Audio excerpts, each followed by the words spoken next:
నిన్నటిదాకా హైదరాబాద్ పోలీసులు, ఇప్పుడు బెంగళూరు పోలీసులు బెట్టింగ్ యాప్స్ ప్రమోషన్స్ పై ఉక్కుపాతం మోపుతున్నారు.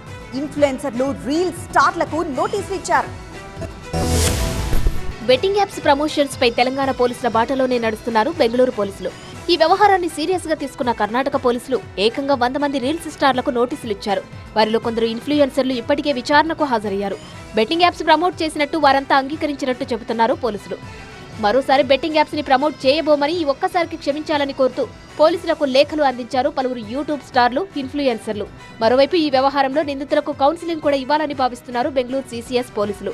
యువతను ఆకట్టుకునేందుకు ఢిల్లీ, కోల్కతా, బెంగళూరుకు చెందిన బెట్టింగ్ యాప్స్ నిర్వాహకులు, యూట్యూబర్లు టాలీవుడ్, బాలీవుడ్ నటులతో ప్రమోషన్ చేస్తున్నారు. దీనికోసం వారికి లక్షల్లో, కోట్లలో చెల్లిస్తున్నారు. వారు ప్రమోట్ చేసిన వీడియోలను పలు సోషల్ మీడియా యాప్స్ లో సర్క్యులేట్ చేస్తున్నారు. సెలబ్రిటీలకు లక్షల నుంచి కోట్ల వరకు ఫాలోవర్స్ ఉండడంతో బెట్టింగ్ యాప్స్ వేగంగా జనాల్లోకి వెళ్లిపోతున్నాయి.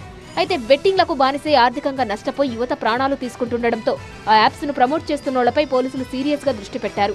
అందులో భాగంగా యాప్స్ ను ప్రమోట్ చేస్తున్న సెలబ్రిటీలపై కేసులు పెడుతున్నారు.